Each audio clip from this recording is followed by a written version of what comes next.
Hello and welcome to the Gnostic Warrior radio show and podcast, broadcasting from GnosticWarrior.com in San Diego, California, to around the world. I'm your host, Mo, and today on the show we have writer and modern-day shaman Daniel Moeller. Today, Daniel discusses the shamanic path and his initiation into the Pachakuti tradition of Peru, an ancient tradition that he shares with us that is meant to heal the soul and it's connected to the earth.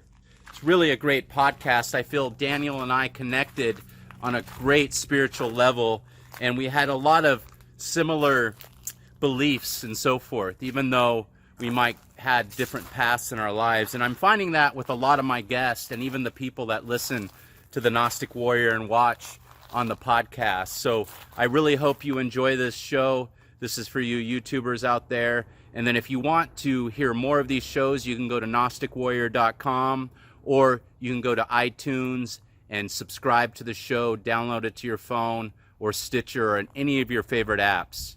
Take care.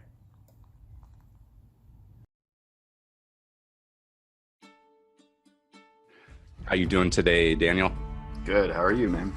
I'm doing great. It's great to have you on the podcast. I've been following your great work, your blog, and I haven't got a book from your publisher, as I'd mentioned before, we went hit record here, but, I know you're going to send me one if that doesn't come. But in any event, I have a good grasp of your path, and it's really eclectic, as I had mentioned. And I think it's important that people here in the West kind of hear about these Native American traditions, and then also how it relates to our Western path. But before we, get into your great work, why don't you tell us about your spiritual path, into mysticism and shamanism? Sure. Well, my path really started being a small town boy in the Midwest, growing up in a church-going family. And so I'd always had this deep yearning to have a connection with God or the universe, the world of spirit, and whatever that meant. And even in a sort of conservative, fundamentalist mind frame from where I came from, I still had the connection to the mystical underpinning. So there's the esoteric way of connecting with source, and then there's the esoteric way, which is the more inner, more Gnostic way of having my own connection. And so I sort of just became a deviant, even from my youth. And I've always wanted to explore truth in all of its various forms, no matter where it came from. So I immediately, going into adolescence, became interested in other cultures, other modes of religious expression. And I had always kept coming back to the root of where all of these religions come from. So they all have an originating point, and that originating point usually came from just a guy or a girl out in the woods having an experience of gnosis, a spiritual experience that nobody else can give them. They can't get from a priest, you can't get from a book. They somehow relay that experience through storytelling or song, or write it down, and it becomes a religion, it becomes a spiritual path. So I eventually got involved in my early adulthood with seeking out shamanic training, shamanic learning in some way, shape, or form. I'd read every book in the world that I could, but I really wanted that tangible experience for myself. And so I saw it. And when you make that claim out to the universe that you're ready, however that looks, a teacher was delivered to me. And I eventually became apprenticed in the Pachakuti Mesa Tradition. As I mentioned earlier to you, it has origin points. It's a lineage that comes from Peru, the main progenitor, the main carrier of that lineage right now, my teacher Don Oscar Miro Casada, a curandero from Peru in that path, is really yearning to spread this message of indigenous practices all over the planet.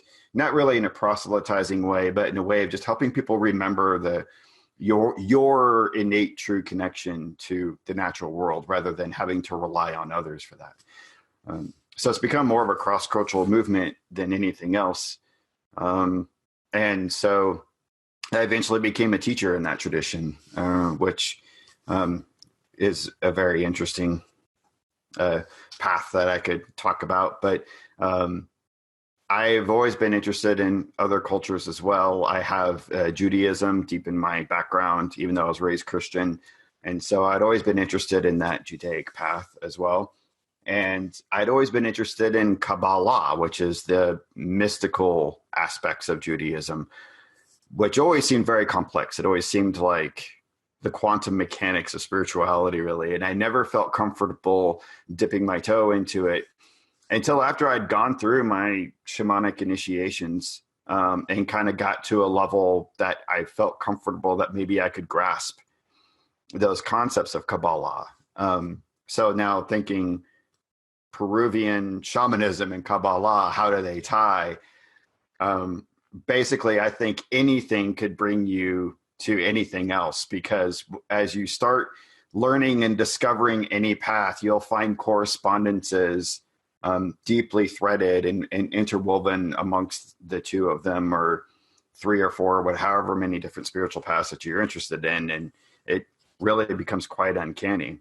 So, yeah. Sure. So I eventually got to a space where I was comfortable moving into the Kabbalah in such a way, again, not just intellectually, because you do have to study this stuff. You can't just go at it willy-nilly and think that you're going to go to just like a weekend workshop and have some kind of visionary experience, and that's Kabbalah. Kabbalah requires years and years and years of studying correspondences, studying symbols, and how they relate to one another, and then putting yourself through an initiatory process, which you can find different versions of all over the Western mystery traditions, whether you're into, Western magic, Thelema, or just traditional Judaica, whichever.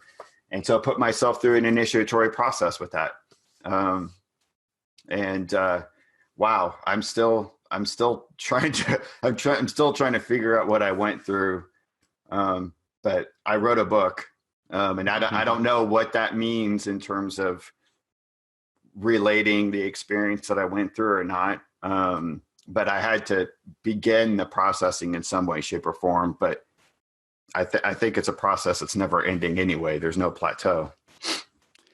Yeah, I believe that, these traditions that are handed down, when you really get into them, you become part of them, and you start consuming the knowledge. And then, as you see, it's very important that you get initiated by a true tradition, and it's by a real teacher that has those rights. And, it seems like you went through the process of acquiring the knowledge, being a student somewhat of the knowledge, and then actually being an initiate, and being a real student.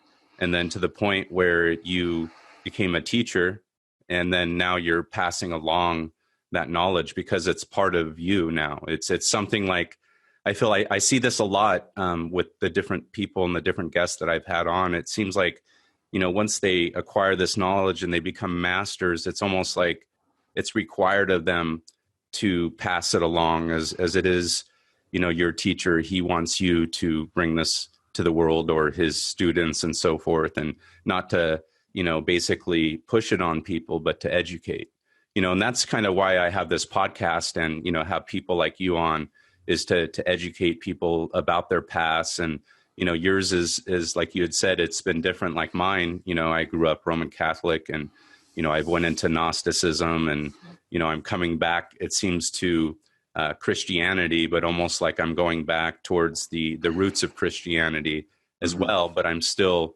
into the esoteric. And it's great here in the West that we're allowed to do that, you know, and it's, we have the freedom to do that. And it's just really awesome to see that and see people like you, be able to get initiated and be bridge builders. As I had mentioned before we, you know, started the podcast, it's cool to really see that. And, I really want to talk about, all the work that you're doing. And, I mean, there's about 5 different things I want to talk about, but let's talk about, that concept. What is the uniting of the tree of life and the great work?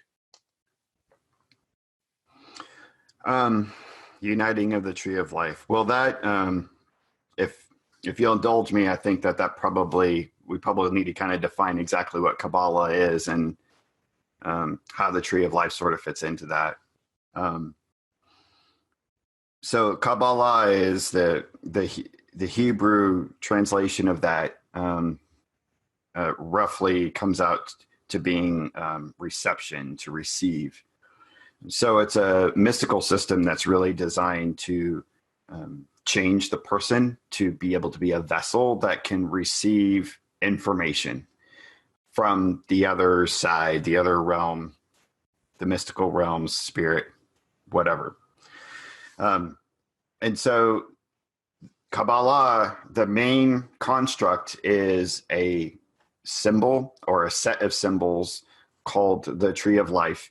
The Hebrew word is etz chaim, and which just literally is the tree of life. And it both represents a sort of map of the universe or a pathway to show you how the mind of God operates, as well as being a map to the person's soul, the soul of the human being, which are all one and the same, right? There's actually not a separation amongst those, although maybe there is, which is why we kind of forget that we are an aspect of spirit or God or soul.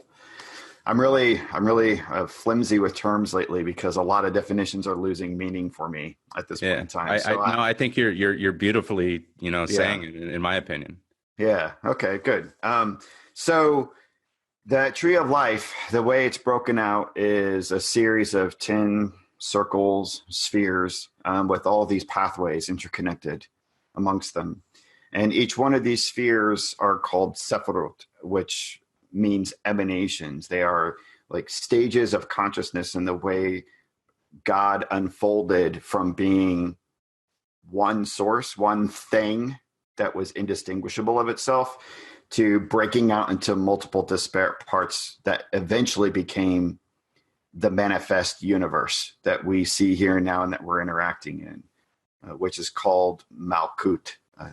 The kingdom is what that means in Hebrew. So when you hear phrases in the Bible about the kingdom of heaven on earth, kingdom, and the original translations are always capitalized. Kingdom is Malkut. It means here. And these stages, these circles on the tree of life, they're in various stages, but only our brains as humans have to look at that as some sort of linear scale starting from the top to bottom, 1 through 10. But really they're all kind of happening at the same time. It's just a process to help us kind of understand, because we live in a diachronic framework of past, present, and future. That's just where we are as human beings. So each one of these spheres, these sephirotes, have different meanings attached to them. Numerical systems, astrological correspondences, God forms, angelic forms. The tarot is a huge correspondence that you can apply to the tree of life.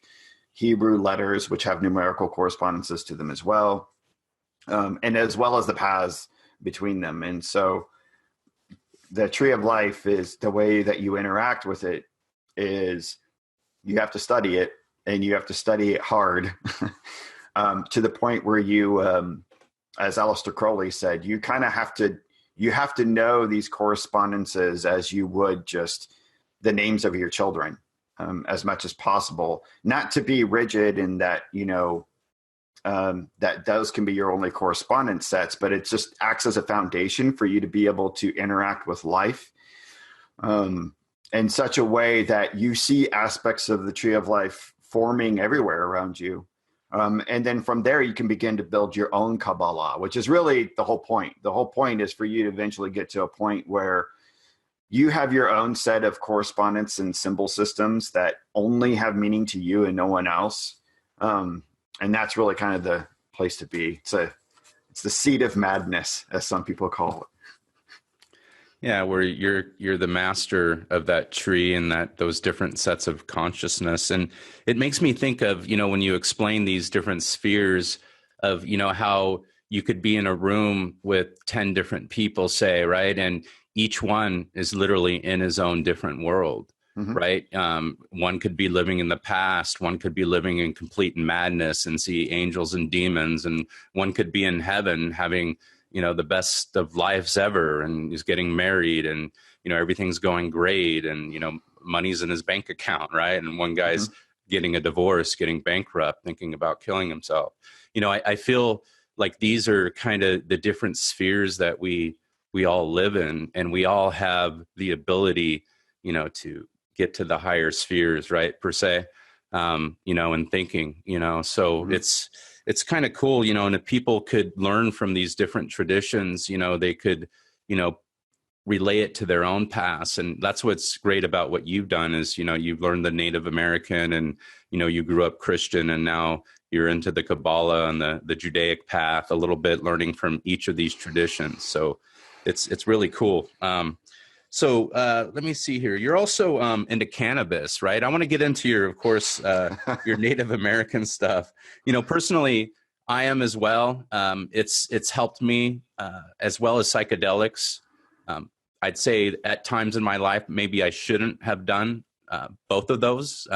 Now, as I get older, it's more of a medicine type of thing. I definitely don't recommend it for everybody, but to me, it's been important in my own healing and in my own path as well. And I think it's been a big part of the shamanic path, regardless of the tradition, whether it be the Judaic, and even in Christianity, I've seen it. And we could talk about Saint Nick, right? You wrote a cool article, and you did some art on that. You're a great artist and Thank you. Comic artist and writer.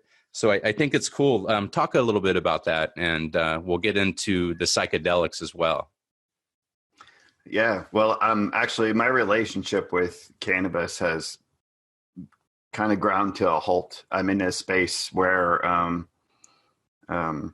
we're just not working for each other anymore. So I've put cannabis actually to the side, but I've always approached cannabis or any other plant as a spirit, as a consciousness, which is really truly the shamanic way. They're not just chemicals or components that we're just consuming and synthesize so you can get the best result. I've always come at it from the direction that every plant has the capacity, just like any human being, to form not only a communication and a rapport with it, but to find a way to open up a path of healing for yourself. Just like with any human, like me meeting you right now. I mean, we're here to just learn from one another, however that rolls out. It's really animistic is what it is. That's the core, like, philosophical root of the shamanic path, is to look at the universe in an animistic mind frame, which means everything is conscious. It doesn't matter what it is, a rock, a plant, a bird, even plastic or concrete, everything has some sort of intelligent vibration that you can interact with in some way, shape, or form. It may not be, some may be more intelligent than others. But cannabis, I've always seen, has had a healing potential. It's one of the things that really began to kind of pop open the lid of my brain when I was younger. Made you think a little bit different from the normal way of thinking, right? Totally. I never came at cannabis although it may have looked different when I was younger, but my memory of my consciousness, and I never came at it from the fact of like, as a stoner, I'm going to get high. I was never really interested in that culture. I was always interested, what is going to allow me to see more of the truth of the world around me? And so for many years, it was one of those openings for me to allow me to check my own ego and to check myself in terms of how angry, I get, or that my depression, or just allowed me to have like another sense of awareness outside of the egoic framework that keeps shutting you down, that disallows you from being able to look in the mirror for self-improvement. But, it's messy, right? I mean, I think it's getting better. Back then it was, you'd always have to get your cannabis illegally and whatnot. So I've always been an advocate for legalization. And one of the first articles I ever wrote that where my name actually started to become recognizable to people outside of my own city was I did an interview with Lynn Richmond, who was the director of What If Cannabis Cured Cancer, which was a very enlightening movie, and one of the first documentaries actually that's out there that really legitimately talks about the science of how endocannabinoids fit and interact with our brain and the mechanisms with which our brain operates, in such a way that it's almost like two puzzle pieces coming together. The science behind it is incredible as well. I mean, there's no reason why cannabis shouldn't be legal at this point, as I'm guessing. Yeah, I'm guessing many of your listeners probably understand. Yeah, definitely.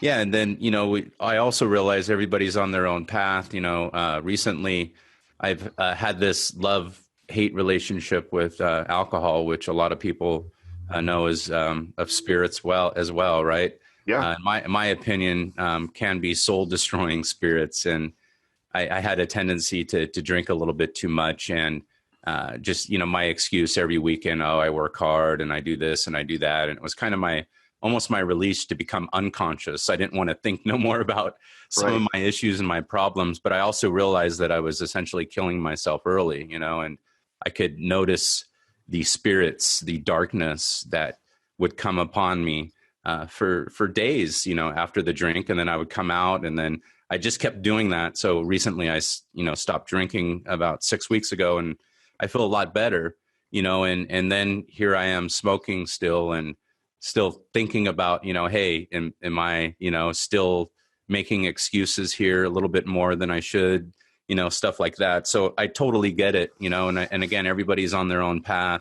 And I think it's important that people explore it, but also be safe and understand that they are consuming, as you say, a type of spirit, and I love that you talk about the animals and the spirits of these plants, and we can get into DMT and ayahuasca a little bit as well. But the birds, my son just got some birds recently, and my daughter has a fish, and I've really connected with these animals. And it's interesting after a few months how they form a bond with you, and you become like they look to you, you're like their shepherd, and you feel it, and you feel almost like a love and a connection, and at first they're like, who are these guys? Who's this? And then after a while, they're like swimming up to the, up to the mirror going, hey, what's up, man? And the birds are singing, in the morning, and it makes me happy.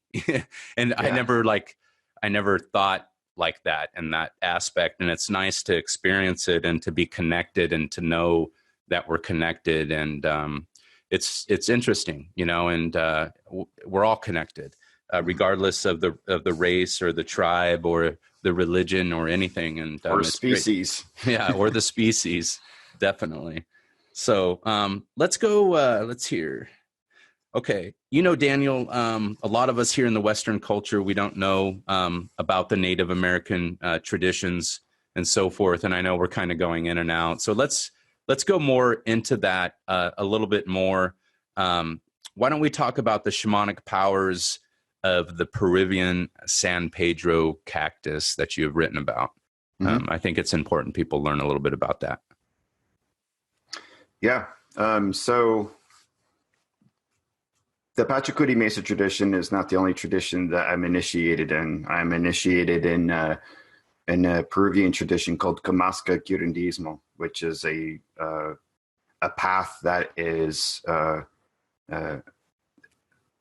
all centered on communing with the plant spirit known as Washuma, which when the conquistadors came to Peru, they began calling San Pedro, Saint Peter. It was a way to kind of cover up the name of the sacrament that these people were using to protect themselves from the Spanish. But it makes sense because Saint Peter holds the keys to heaven, and San Pedro, Sure. that Washuma, the plant, holds the keys to heaven. But it is a cactus that usually grows as a stalk vertically. But it is, I'm going to butcher the actual scientific name, so I'm not even going to try. But it is the same family of mescaline as peyote that the northern Native Americans use in their vision quests. So it is a religious sacrament, and it is a plant that I would have to say is actually fairly subtle in a sense that when you interact with the spirit of Wachuma, it's not like you're suddenly, if you ever listen to Joe Rogan, torn out of your body and just flung into some other dimension and you have no control over it. The ceremonies involved with using this sacrament in the tradition that I was trained is all about the healing process and being one-on-one with a human being and interact with them in a healing way. So when you attend a San Pedro healing ceremony in my specific tradition, which comes more from the northern coast of Peru, it's more like attending a Catholic mass in many ways. There are benedictions, liturgies. It's very religious and ceremonial. And the participants aren't left to just wander around or do whatever. The participants have to remain very clear being in their bodies and being very clear and present with the ceremony and what is happening. And the healing interactions with the participants are very intimate, one-on-one, because the curandero is very intent on helping you remove aspects of what they call the shadow, which we could just call ego, but it's just it's like an embodiment of the repressed subconscious that creates blockages in our lives and the inability to be able to evolve. And so they want to interact with you and confront that shadow and remove aspects of it, remove the sickness that resides within you so that you can become whole and healthy. So the tradition originally, although it's evolving, originally it was very machismo oriented. It was very centered around men mostly. Although I think before the Spanish arrived, there's actually many indications that it was more female oriented. And these ceremonies are usually done at night in darkness. Some people believe that was because they were hiding from the Spanish when the Spanish arrived. But again, a lot of people believe that it was done at night originally anyway, in complete darkness. And I mean complete. Most often than not, you can't even see the hand in front of your face.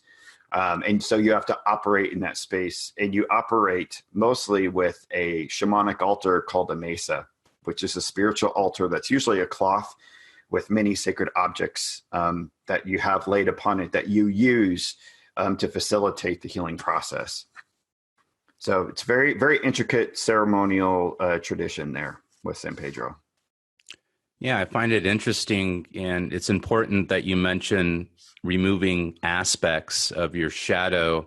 And I'm assuming, you mentioned these are blockages, and I'm assuming this is traumas or little issues that you have on your shadow, on your ego that you need to shed to kind of move on, but it's aspects. It's not your complete shadow. And what I find also fascinating is the fact that we're consuming these plants and these plant spirits, and kind of regardless of what this plant might be, whether it's this cactus or, you know, DMT, or it's ayahuasca, or it's this mushroom, it seems to, put us in contact with that shadow, and we're taught these lessons. You know, it interests me because we're consuming something that comes from the earth, and it's usually something that's decaying, or some molecule that is putting us in connection, like with the earth and this plant and the DNA of it, where we're able to connect and kind of learn. And, you know, these shamans that, you know, oversee these ceremonies, you know, it's important that they help the person process their shadow and these traumas that have happened, these blockages, so they could learn and grow. And that's the whole idea, to do these ceremonies, you know. And some people think it's evil. The idea is to remove the evil or the sins, someone might say, in Christianity, that are plaguing them in their lives, and try to redeem their souls, right? Right. Yeah. I mean, I was taught that these plant spirits are really just an extension of the Gaian mind. It's the consciousness of the planet, as we are, really. But we've grown out of the planet. But now we're separated. The umbilical cord is separate, and we're kind of breeding on our own. But these plants are still coming directly out of Mother Earth, out of Pachamama. And so they are like direct connectors to the neurological framework that exists within her. So many of the shamans that I know of and I've interacted with, especially from South America, all are very intent on receiving information, and only information from these plants. And a lot of the messages that they receive, even if it's just a guy way out in the middle of jungle that has no cell phone connection, no connection with the outside world, receives the same message as someone on the outskirts of Lima, in a suburban neighborhood, where they've had no connection with one another, but the messages are all, you know, fairly, you know, the same. It's the same internet that they're connected to, right? Yeah, like the astral internet. Yeah, and when I think of this internet, you know, regardless of the culture, again, you know, we could say this is in Judaism, through the Kabbalah. We can go back to the times of Plato, with his ideas of the demiurge, and we could go to Christianity, with their ideas of the angels and the heavens up above us, right? And the saints had the ability to commune with them, right? And they prayed, and they fasted, and maybe they took some psychedelics here and there. I don't know, but in any event, what I always see is a common theme, regardless of the culture, regardless of the shaman or the priest, you know. But there are some priests that work for maybe a different god, and you know, we could talk about that later. But it seems for the idea is to connect with the good, and to be good, and that this life that we're living is it's a prize, right? And we're to redeem ourselves, and that's what we're supposed to do before we die. It's almost like we're learning how to die by living. That's exactly what every rite of passage I have ever gone through in my trainings are. One way, shape, or form, I have gone through a simulation of some sort of death ceremony. You know, sometimes, you know, when I talk to people about some of the things that I've gone through, and I say that I've died before, they're like, ha ha ha, metaphorically. I don't know about that. They're, you know, that this is exactly what these plants do when they're in their heaviest form, in their most condensed form, is to be able to simulate the death process for you. And so to shake you up. I mean, Terence McKenna, who I've written about as well fairly extensively, Terence McKenna said that it's not really truly a psychedelic experience unless you are terrified to enter it. Like your body, you're going into it, your body should actually be shaking with terror. And if it's not, it's probably, well, he would say it's not legit. I'm not going to go that far, but at the same time, it's your ego even knows in the future that it's going to die. It's something about you is going to get killed and never be the same again. And I mean, I've had some experiences, like I've had one, not with San Pedro, experience that, I mean, it took me months. It took me months to reacclimate to this world. It was a Matrix style, scenario of being pulled out of this reality and into what the true reality is of the universe. And it's not bad, but it's terrifying in the sense that our human minds can't conceive of it. Our human minds can't handle it. And so coming back here, you realize here in Malkut, the kingdom, that it is kind of a dream, as the Australian Aborigines say of the dream time, that the world is being dreamed and we are actually dreaming it.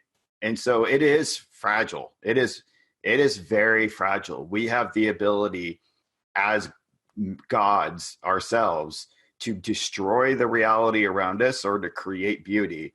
And so whether it's good or evil your actions are, you want to make the most out of the life that you have, because there's no guarantee of reincarnation or ascension or whatever afterwards. Your only guarantee is what you have here. This is infinity right here and now. So all there's left to do then is to create beauty and to create, interactions and occurrences in your life, events in your life that are awesome, Of course. that are great, that you're not going to regret, so you're not one of these, I'm very thankful actually that I came from a medical family, and I started off my working career working in a nursing home, working in an Alzheimer's unit and working with people as they were dying in hospice. And I was there facilitating and taking care of people as they died, and then cleaning up their bodies after they died to prepare for the mortician. And that intimacy with death and knowing the finite nature of our existence and how fragile it is really helped prepare me for a lot of the training that I had later, and has really helped me come to a space where I don't live a life of regret, because I watched many people slip to the other side regretting everything in their life. And it's horrible. It's terrible. They're suffering through that whole experience. But I've seen people that had no regrets, that made every moment of their life meaningful and wonderful. And when death comes, they're just like, cool. All right. It's another journey. And I've seen that firsthand. And so that's what you want, right? Yeah. Yeah. I mean, that's what we all want. I think we all have to recognize, I think that, in interacting, because I do work in the corporate world now, during the day when I don't have my Batman mask on, I interact with people on a daily basis that it's almost like they don't even understand the concept that you are going to die, that you could die at any moment. And anytime a tragedy enters their life or something that is a threat, to the life of another human being that they're close to or to themselves, breakdowns happen left and right. They're just not even able to handle, and then they can't even talk about it. They want to put the blinders on and they can't even discuss it. And it's like, wow, this is the one thing we all have in common. We're all going to die. We're all going to experience that. Like, how can you feel so isolated and alone in this world? Because we all get to have the same experience of being born, growing out of our amnesia, and then eventually folding back into the darkness. We all get to experience that.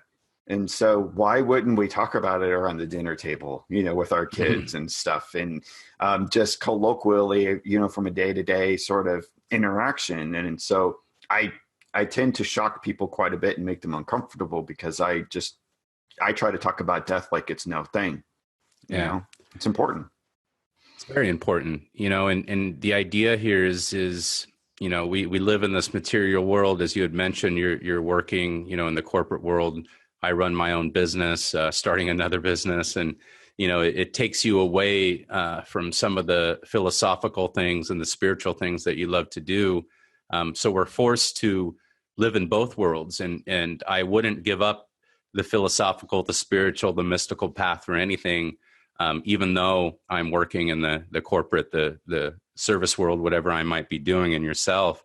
And we also see people that don't understand the spiritual aspect, the mystical aspects, and they're just totally blind to it, and also to death and to life and to the mysteries and so forth. And it gets frustrating myself because, of course, I'd say a majority of the people that I deal with are like that, but there's also good people out there. And I think the idea, when we take these different types of hallucinogens or whatever, if you don't do that, you don't have to either. You could be spiritual. And that's the idea, I believe, is to blend the two, is to be, spiritual and also material. And I think the spirit is always to outweigh the material. And if you do that, you could be a good human. And I have lived both, where I was more material and I didn't really worry about tomorrow. I had my first tattoo, Daniel, it said, "Live fast, die young," just so you know. That's how I grew up. Unfortunately, I grew up with parents that didn't really watch over me. So I grew up in Orange County, and I grew up on the streets. And I had this attitude, just kind of live fast, die young. And I treated myself bad and treated others because I was kind of treated that way. It was just this weird cyclical thing, and I didn't like any part of it. And as I got older, I paid for those sins that I did, and I had time to think about my spiritual crimes. And oh man, it's terrible. And I feel like I'm still young, and I could redeem myself, I hope, as much as I can. And that's kind of the idea. It's never too late to turn around, especially if you know what you're doing is not right. And the more that I do good, the better I feel, and the more love I spread, and everything. Regardless, it's just this great feeling. And then like attracts like, right? Yeah. It's just an awesome thing, and you could learn from everybody. And it's important that regardless of the race, regardless of the religion, regardless of the tribe or whoever, we all share that with another, and we could find good in everything. And it's great that, these Peruvians have accepted you in, and how long have you been doing it now? Is it 20 years or so?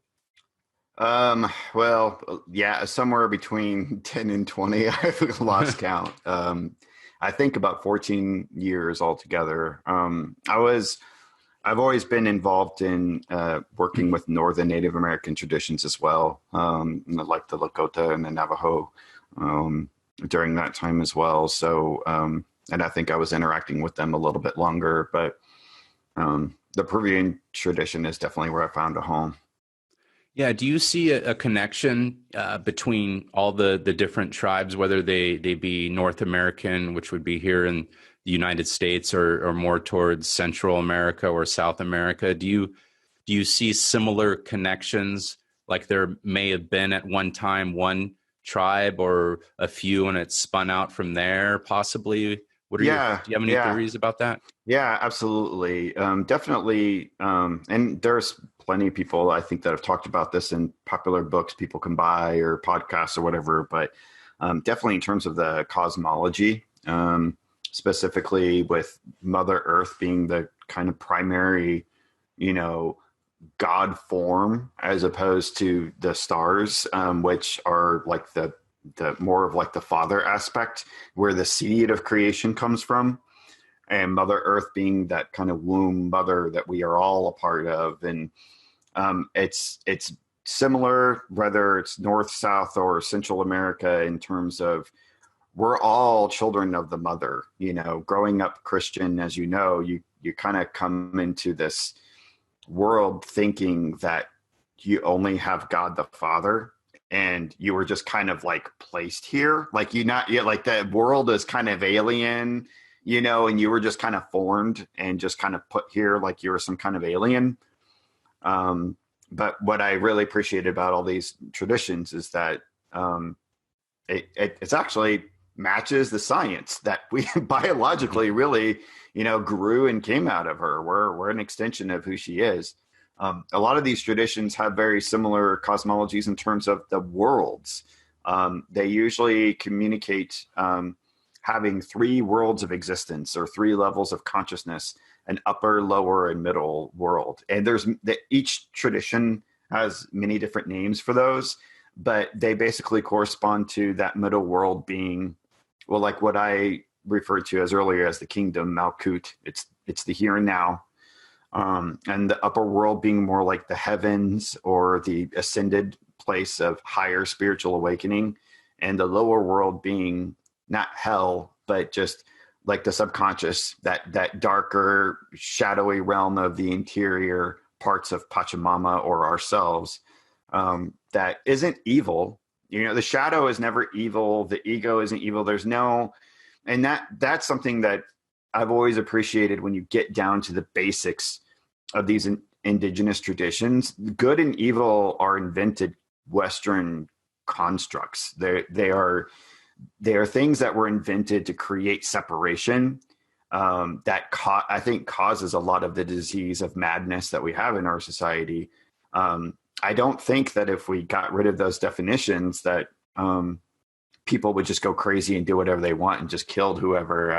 I think it's about embracing the darker aspects of ourselves, and finding a way to not let those aspects control you, but you controlling them and mastering them. And you do that by having the inspiration of the upper world, right? So that lower world is we toil with and we interact with, but we get our inspiration from that upper world, whether you get your inspiration from angels or star beings or whatever is part of your cosmology. And we blend those two together so we can have a balanced state of being in this middle world here, both light and dark. Being depolarized is the key master stroke that it is to go for. Being in such a state where you still do the right thing, right? Like, we want slavery to end. We want human trafficking to end. We want murder, rape, all these horrible things, poverty to end. But to also not be pulled and swayed by the emotionality of situations, nor the uber logical thinking that prevents you from having a heart. Well, yeah, I think you just hit on something right there. If we embrace our shadow, we also have to be connected to our heart, because I think sometimes some people aren't, or connected possibly to their spirit.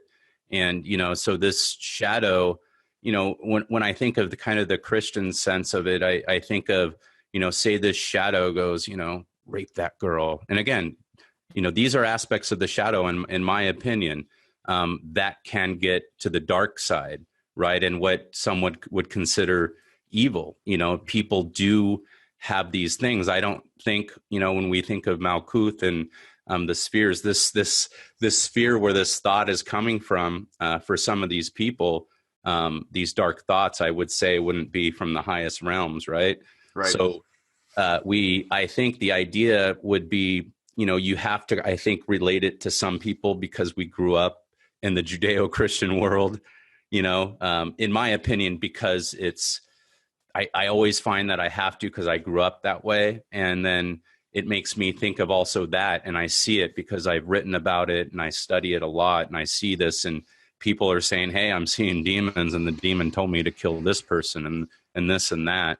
So there's a lot of that happening out there. So I think it's important that, part of this aspect of mastering ourselves, whatever the tradition it might be, is bringing out the good and mastering our shadow. It's embracing our shadow. It's not, totally killing it. It's basically those parts that might either be wrongs that we're doing to people that we want to shed in order to do good and be better, in order to, in the Christian sense, redeem ourselves. Or if we're having some of these thoughts that are not good and we know it, that we do things to maybe get it to the point where we're thinking in the higher realms. And that often is, I think sometimes people, it's what they're consuming, whether it's media, whether it's porn, whether it's alcohol and drugs, where they go into those lower realms if we're thinking Kabbalistic, right? Mm-hmm. And in the Christian sense, they're, talking to demons and the devil, Right. So, Right. yeah, so those are things I believe are aspects of the shadow in the Western Christian sense that we could say could be considered demonic or evil. And that's why sometimes I'll use that in my own path, because I grew up kind of the Roman Catholic way. And, it makes sense to me, because I also, I agree with you. We don't have to use those words, but they are aspects of the Western world that has been built, and, Mm-hmm. and I kind of see a little both, in that. What are your thoughts there? Yeah, I mean, I think from a Kabbalistic perspective, definitely, I think what people normally attribute to being demons or spirits are most of the time, really just aspects of ourselves that are coming through. And normally an unhealthy interaction with the spirit of whatever it is that you're dealing with, right? So we were talking about plant spirits earlier. I'll give you a little anecdote.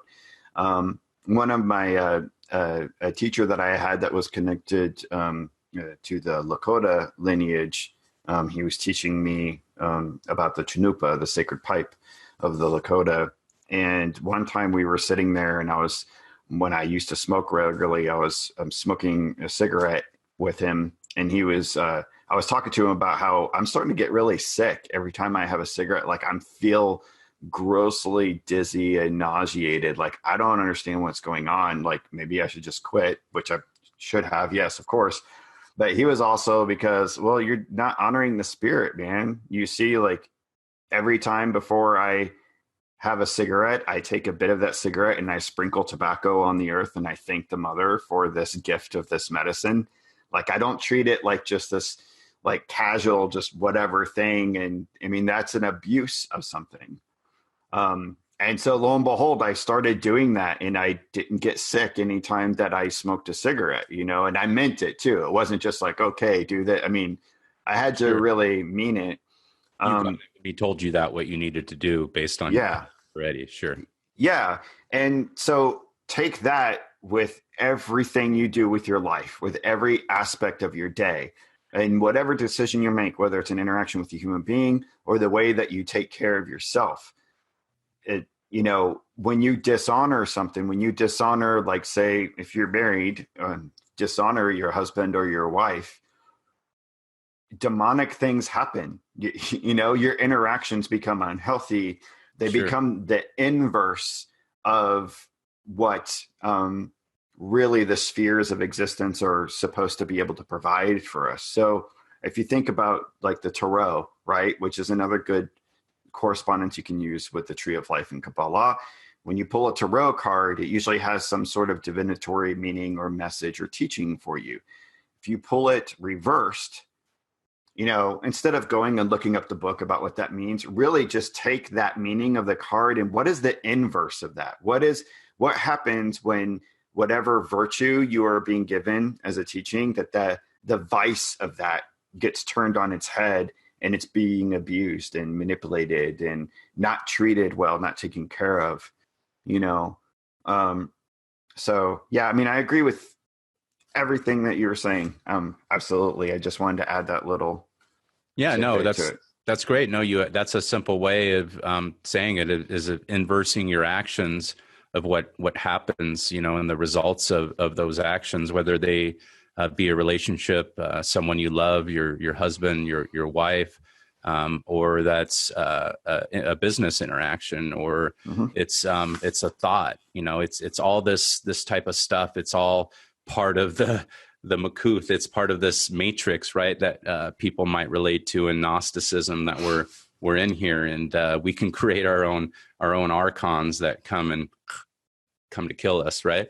Yeah, yeah, and it's just all about having more authentic and legitimate interactions with people. Like really, I was actually just telling a friend of mine that I had supper with last night about how I have been able to progress in the world of business, and where I'm at in my professional life.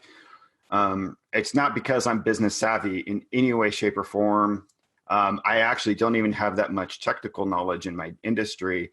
But the reason why my boss loves having me around is because in a world where everybody's angling for a position, everybody is inauthentic and really just finding a way to get the upper hand or climb the ladder, I begin every meeting and every interaction just being me and saying, hey, look, I'm not interested in any of that. I'm not interested in the politics. I'm not interested in any of us gaining the upper hand over one another.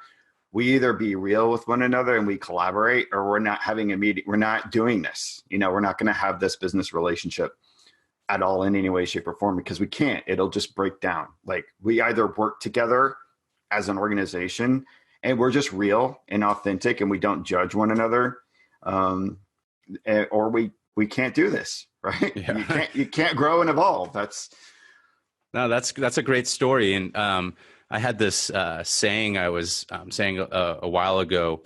I said all Americans are liars, and it's based on that saying all Cretans were liars, right? And it's where we get this, to criticize. And it's this thing in business sometimes I don't think people get, or in life, is you don't have to embellish. You don't have to lie. You don't have to pretend you're someone you're not. And actually, you find out when you're legitimate and you treat people how you want to be treated, and you take that into the business world.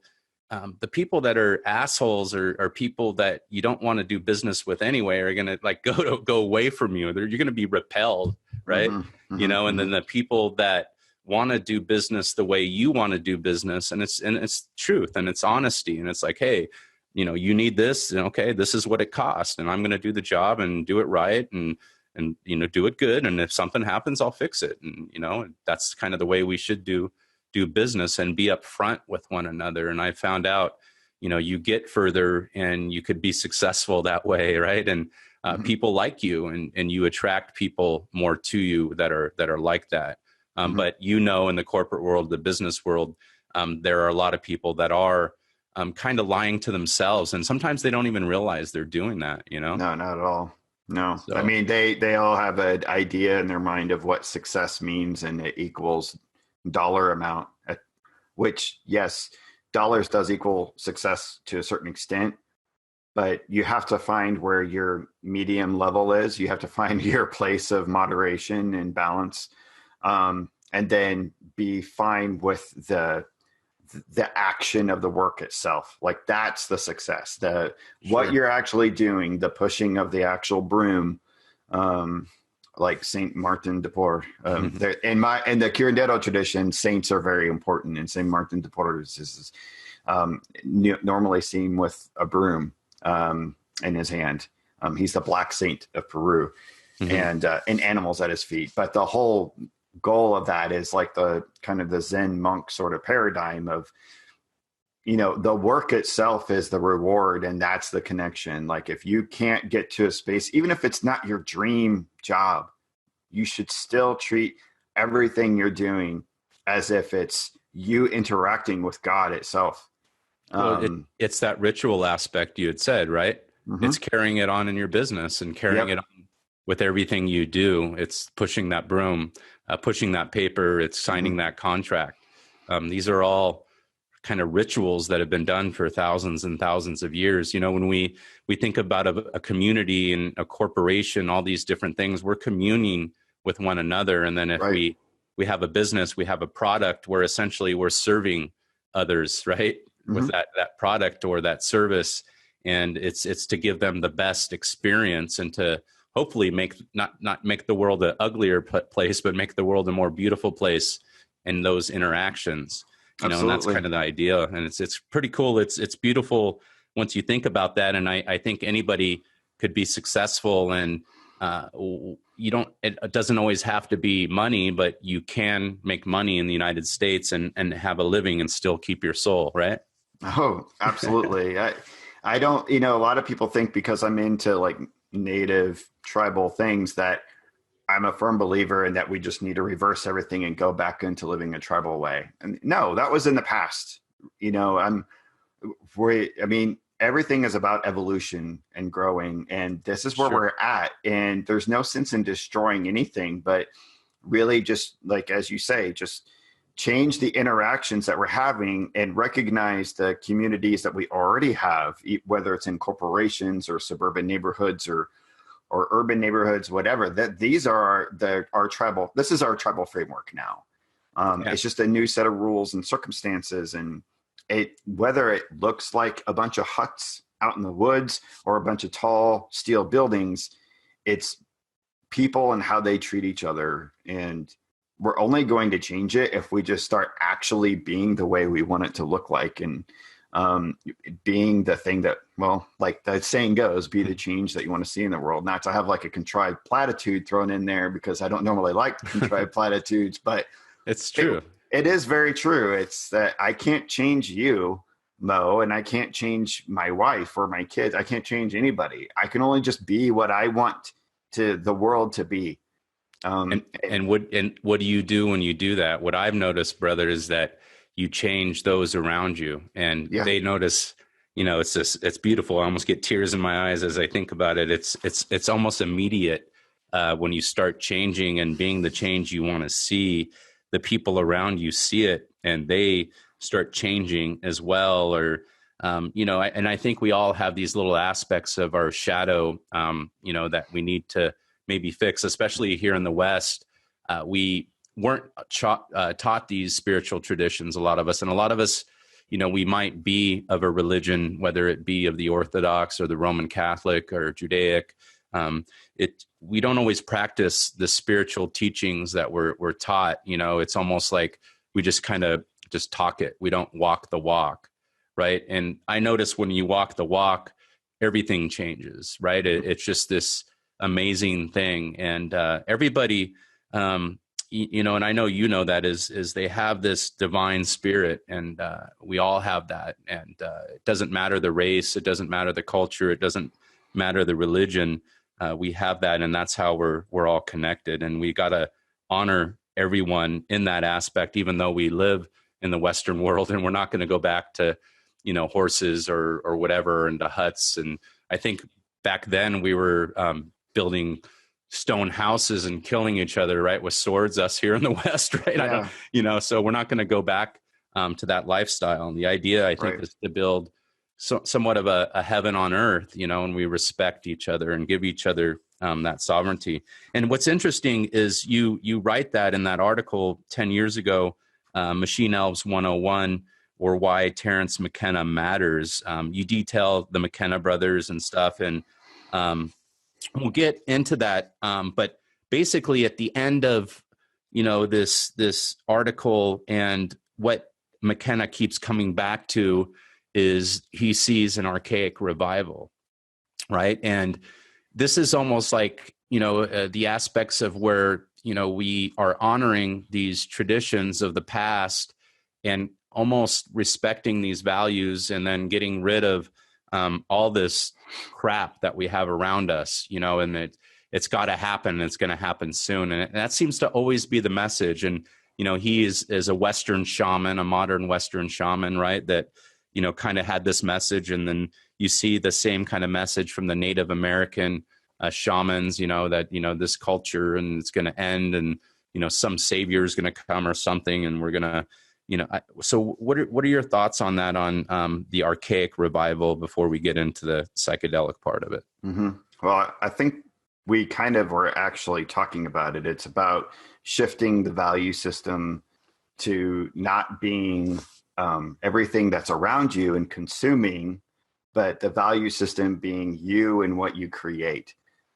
Because if you think about the days of the archaic that he's talking about, again, he's not talking about let's all strip naked and just live in huts, but he's talking about back then, though, we had to, as a species, we had to create our world, because we didn't have all of this stuff around us that we just kind of sat around and drank in and consumed.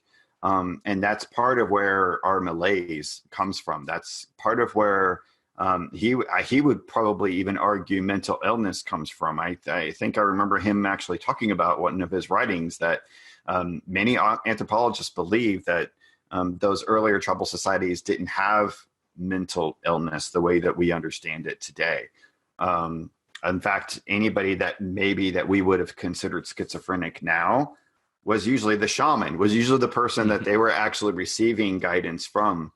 But regardless, what I believe that he's talking about is our value system and the way that we treat each other, that money isn't the end goal, that the idea of,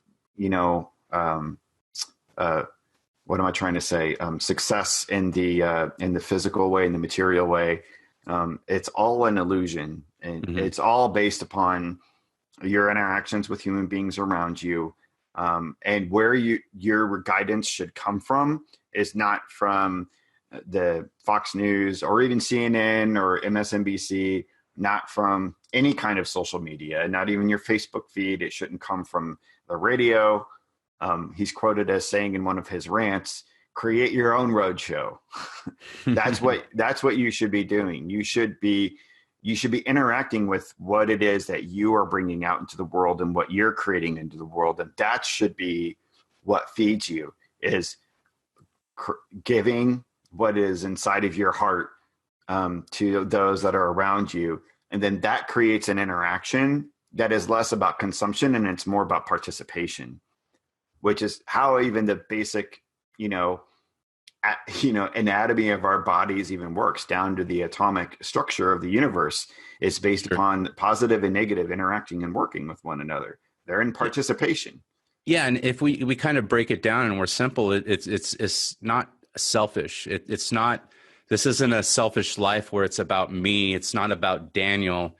It's about the collective of humanity. We're creating hopefully a world of of peace, of beauty, or we could create a world of death and of horrors and of war and just endless, for our children to be, and it's just, I don't think our ancestors had that in mind when they had given their lives and they were creating, as you had mentioned, we kind of created this world, as Terence McKenna had said.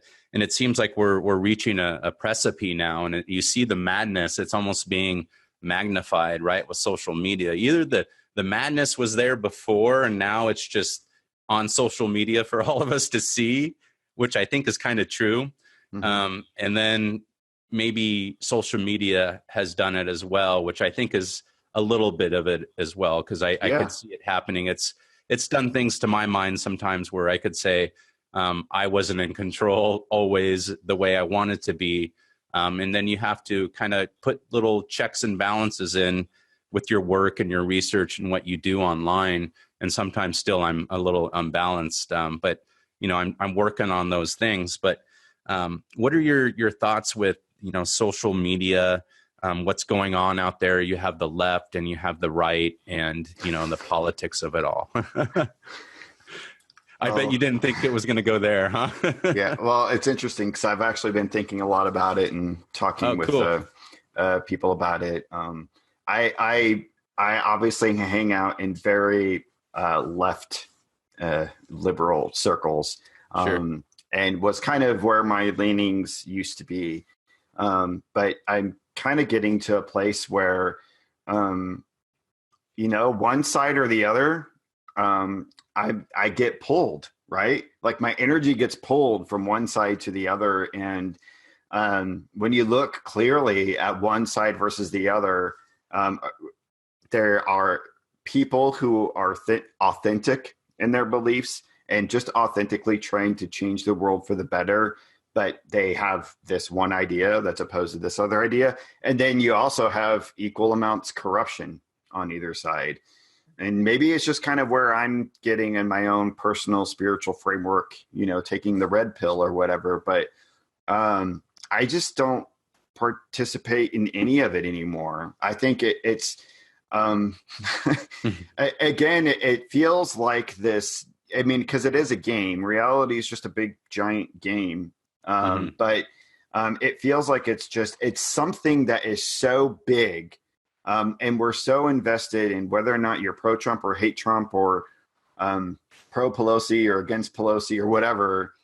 And the way the social media interacts, you can't even have an authentic discussion with someone about anything anymore, because you have to take a side, one or the other. And, it's really weird. I've been called out before. And another little anecdote, if you remember a couple of years ago, those boys in Washington, D.C., that had a Native American that was drumming in front of them, and there was this video of them taunting him, or it became this huge frenzy. But then there was another video that came out that showed that clearly those boys were actually being taunted by this other group, and they were just sitting around waiting for their bus, and they're like 12 or whatever.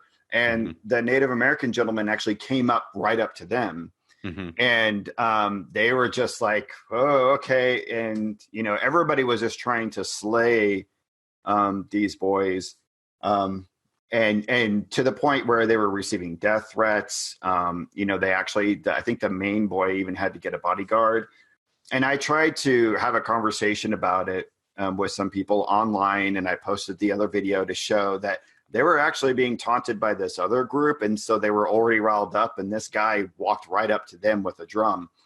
And you have to think about these boys who are just part of some suburban white Christian school. They have no framework to even understanding what this dude is banging a drum in their face. They have no framework to understand that. And they're 12.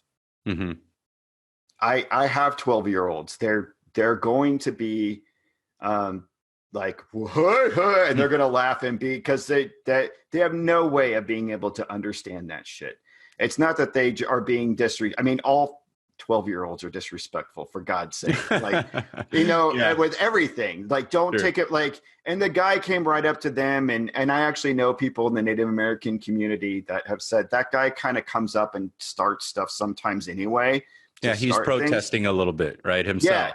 Yeah. And it's like, to do that with a bunch of boys like that come on, those boys clearly don't, like, why would you do that? Why would you have gone up to a bunch of like little kids that didn't have adult supervision around at the time? Anyway. Yeah. And maybe we could say it was for a photo op, and, and he was just kind of hitting it, just right in front of it. And whatever the case may be, man. I got called out. I got called out for saying something to the effect of, somebody said that my white privilege was showing. Yeah. And I was like, well, okay, so hold on a minute.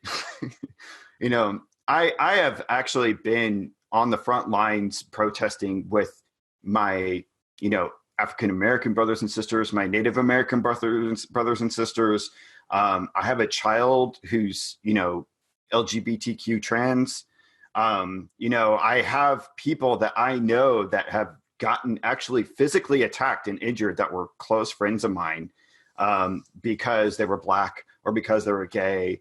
And I'm not speaking from a place of white privilege at all. And plus, you're just dismissing my voice, which I still get to have a voice. Yeah, but if you look what they're dismissing truth and reason, right?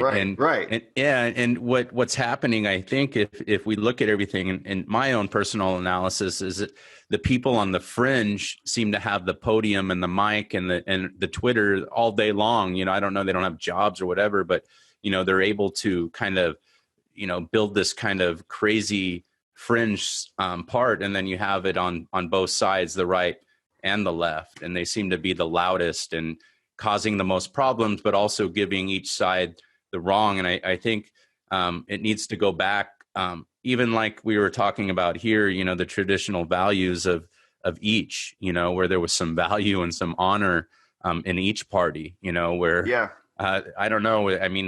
They were religious maybe back then. I don't know what was different. Maybe not even having parties, and just have the best. We have enough capability technologically now, because I work in IT. We have enough data available to us that we can make the right decision that is the best decision to give us a sustainable future as human beings. We have the capability of doing that, but we're being pulled ideologically from one area to the next because of people's opinions, because of how they feel. And I'm not suggesting that we should just have AI or, Skynet take over or anything. I'm just suggesting that we have enough data available to say, hey, we can actually figure out the problem of health in this country, or, Sure. or wealth for that matter. I mean, we can do that. It's not beyond our capabilities. It's just making the decision to do, though. And that can't be a right or left paradigm at all. It doesn't matter. It only benefits you if everyone else is successful as well. Yeah. So yeah, I feel like social media is not only just like an extension of our consciousness, but we're kind of in the inverse now, because it gave us the ability to be able to look at and see other people and other cultures. And in one sense, like, I know my children growing up in the world of social media have instantaneous compassion for other people in the world. That wasn't like that when I growing up in a small town in the Ozarks. Like, everybody was racist. Everybody was like, if it's me and my small town and that's it, and my family, and everybody else can go screw themselves. All the children in my kids' generation that I've interacted with, there's no sense of like black or white or it's just like people are people, and they all just want to be cool to one another. And that's awesome to one extent, but another extent, we have, we have sounding boards that have been created, echo chambers, where people are finding their groups, and they're just stuck in those groups now because of the way some of our data is driven on the internet. So that you just you push one like for one thing, and suddenly you're just overcome with that stuff, and you don't get exposed to anything else. So we're kind of coming to an inverse with it. And it's obviously a problem. It's obviously a huge problem. People aren't listening to one another. They can't even talk about an issue. I don't actually talk about politics with anybody that I know anymore, because I can't say in one sentence, I don't like the things that the president is doing, but also what you're saying about him is a little off, because that's not the complete truth. Like, let's look at him through the lens of truth, of like, he's actually not that bad in that area, but he is bad here and here. I mean, just like, sure. Well, so what, I mean, I know you don't want to say it. You could say, there are things that you're not agreeing with that he's doing, and there's things that, hey, it's not so bad. And you have this fringe attitude that's not really based on truth, right? Because, and unfortunately, you coming from that background and being involved in your career and everything, you got to be careful as well, because, people, they could attack you, or not necessarily attack you, or it's a weird line in politics. And it's especially when people don't have reason and true compassion, and they sit back and they don't judge others immediately. And it seems like they're coming from the seat of emotion and not from the seat of reason and thinking. And that's what needs to happen, regardless of who you are, the left, the right, whatever religion or whatever sexuality you choose. Mm-hmm. I think if we all respect one another, again, I have no problem with anybody that might be gay. You respect me and so forth. It's just this mutual thing that we have. And it all goes back to what we were talking about, right? Your sovereignty, I respect. Your divinity, I respect, and you respect mine, right? Okay, yeah. We get along, right? Well, and I think it's very important for us to allow each other to make mistakes, because we're not perfect. And, one thing that has really bothered me lately, like the whole Roseanne Arnold thing, was a huge example for this imbalance. She said something fucking stupid. Mm-hmm. She said something that she shouldn't have said. Sure. And if you listen to her talk about it, she was completely out of balance, drunk, off it. But also, she's a comic, and comics say stupid things all the time because they're always trying to push the envelope. And like more often than not, no comic is like racist or a sexist. They're just saying shit because they're just trying to push the envelope and say crazy things. That's their job, to push the buttons of society. Of course. Her career is destroyed her career is destroyed because she said one stupid thing when she was like on some kind of like not psychic, Sure. but some medication that, you know, completely threw her off balance. And it's like, for, you know, nobody had an issue with her before that. Nobody. So is that how you interact with the people in your life? Is that how, like, sometimes my kids say some really stupid things. Do I hate them suddenly and ban them from the house? Do I do that with my friends? Like, we have to give each other some leeway and learn from each other, because you know when someone truly hates you and despises you and is against you, and someone who, like, yeah, they're your buddy, they're your friend, and we're in this together, and then they do something stupid. Yeah. But you don't have to see it as an attack. Yeah. Well, what I think it comes down to is were these things, you know, said consciously out of malice and so forth? And no, it wasn't. And if you know who, you know, I don't know who she is personally, but I know that she's had issues. She's hit her head. She does do different types of drugs for her psychiatric issues, which she's been open about. And then I think that night she was like on Ambien or something, and, you know, it was drinking a little bit and so forth. Again, there's no like excuse for doing the things, but we got to treat people how we want to be treated. No one's perfect, right? Yeah, I don't want my career destroyed. Yeah, it's ridiculous, and it's great that you could say that, and it doesn't matter, you know, who it comes from, because we would want the same treatment, meaning we would want to be forgiven if we didn't say the perfect thing. And how many times have we all done that ourselves, you know? And we got to be honest. And these people, again, they're not being honest. They're the ones on the fringe that don't have reason and are not treating people, again, in the Christian sense, how they want to be treated. I just keep going back to that. You know, it's just this easy thing. If we respect people, their divinity, and then also forgive people and, you know, let people earn their redemption, not, you know, cut their head off right away, you know, and if they keep, of course, going down a certain route, then maybe they could be banned from things from Twitter and so forth. I think it's the people that are calling for these doxings and these so forth that don't have reason should be the ones that should be targeted for banning. You hit on it, the nail on the head too, in that you don't know her. We don't know her. None of us know her. None of it. So why does anybody get to have an opinion? Yeah. And that's where, like, I'm kind of at is, you know, people ask me about what's going on politically all the time, what my perspective is, and what do you think, blah, blah, blah, blah. And it's, I don't know these people. I don't know why they're even making the decisions that we make. We may not ever truly even understand why the president makes some of his decisions, because maybe he is receiving national security intelligence that, like, we never get to see. Sure. But also that doesn't justify abuse of power as well. I mean, but I'm kind of just pushing myself to the side in terms of, if I'm not there and intimately know and understand the situation, then I don't really even want to have an opinion about it. Because I want all the data. I want all the data so I can make an informed decision.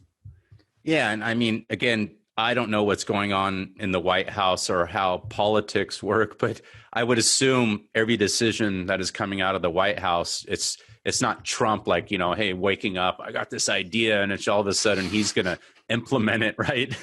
No, I think it's a lot of it comes from something else, and there is some type of plan, if we want to get somewhat conspiratorial, happening somehow, whether it comes from a deep state or some type of think tank or something. I believe that these are collective decisions, and that if he was just kept making decisions himself when he woke up, you know, depending on what side of the bed he did, I think he would be maybe Kennedy'd or something. Right. I mean, I actually, you know, as part of my job, I contracted with the government actually. And the organization is way too big. You can't just say the government sucks or this one department sucks. Or, I mean, there are good people there that are part of the decisions that are trying to make good things happen too as well. And there are also abuses of power as well, as there is in any organization. So, of course, or any family or whatever. Listen, I've had employees, 2 to 3 employees, and there was abuses of power and fraud and things going on that I didn't know what was going on, and I trusted. And then you find these different things out, or something's happening from a customer, and you're like, what the hell was this guy doing? And you're watching over your company, and you're giving these people this trust. So you got to assume that happens in every organization, whether it's the CIA or the FBI or anything, or a church, right? Or secret society or anything like that. So, yeah, we've been talking for a while. So let's wrap up the last part here. I could probably go another hour, but I got an appointment to go to for my business. Right on. Unfortunately, but let's talk a little bit about, as we end here, your comics. You have this love for comics, and I think it's important because there are a lot of children out there here in the United States that somehow got initiated into the comic book world, and I think that opened portals to possibly other worlds for certain people. That's kind of what I have seen happen to myself. And I was big in the TV world, the Batman and all that stuff, and that really was something I was interested in. And the Hulk was another big one of mine. I always liked the dual aspects that they would show of the characters, the comic book characters. So anyways, tell us about, here we are adults and we're still interested in this type of stuff. So tell us, go away, the past 2 years. Go. So in terms of like comic books reaching kids nowadays, that doesn't really seem to exist. It's like our generation, I think, is a generation that grew up with comic books and superheroes and that style of medium as kind of our mythology. And that's why I think these movies are so successful nowadays, because we have this natural relation to these like superpowered beings as like higher extensions of ourselves, or reflections, like you say, of the Hulk, of having that duality of like the lower aspects of the shadow coming out and manifesting, into our life and taking control over ourselves and so on and so forth. But that medium has always been a vital part of my own personal mythology, my whole life. And part of what I went through in my shamanic training was to rediscover parts of myself that I have repressed, so I can find my true soul's purpose. That's how you be happy, right? It's just to do what your soul came here to do. And we often don't have any mechanisms we don't have rites of passage in this world, Sure. So we don't have the mechanisms in place to help young individuals find their soul's path and set them on that. And I did. I mean, I discovered that, that's all I ever wanted to do was draw comics and to represent in that visual, fun, cartoony medium all the things that I just want to express in my life. But I just recently started, in the past couple of years, have really dove back into that aspect of myself. And frankly, I've never been happier. So it's complete proof that if you do what you love, like, you don't need medication, you don't need alcohol, you don't need anything. You don't need any kind of drug or help or a special diet or anything to get you into a good place. Like, that act of creation itself is your fuel and it's your drive. And so I've actually wanted to honor my shamanic training and my shamanic path by representing that in comic form. So I've begun a series called Psychonaut Presents, and it's will eventually be a series of stories and segments that the Psychonaut presents of various levels and aspects of my training. And the first one I've completed. I'm seeking a traditional publisher for, and I'm seeking an agent for that particular manual, but it is already going to show up in an anthology called Wizard Comics Magazine. And that's Wizerd. If anybody wants to look it up, you can pre-order copies now. And it's coming out as just an anthology segment. So the first part of it will be in issue number 1, the second part in issue number 2, so on and so forth, along with many other creators. But this particular segment is called Mother Vine, and it's an homage to the mother vine, the ayahuasca vine. That is another shamanic sacrament that comes from Peru, specifically the Amazon jungle. And my initiatory experience with that particular vine. And so it's very memoir-ish. It's very independent in style. So I like a lot of the independent comics that started coming out like in the 60s and 70s and 80s. Like Robert Crumb, if you know Robert Crumb, or Zap Comics, just these like underground rock and roll jazz oriented kind of style of just purely expressing, not trying to look like Marvel or Sure. any of the other major publishers, just like you express yourself as an artist and how you want to visually represent your medium. Yeah, it's your path, and putting that in a visual medium, and of course you're in the comic medium, so you have to bend that to that will of the audience, you know. But I think you're kind of like you're being this wizard where you're not copying people, and I think that's important, right? That goes back to how we're all supposed to be us. Right. We're not supposed to copy people, but it doesn't mean that we don't honor tradition and the things that we love that make us happy, and we make and kind of incorporate that, you know. And it doesn't mean we're, you know, this joiner that just keeps doing things forever and ever and you're jumping from thing to thing.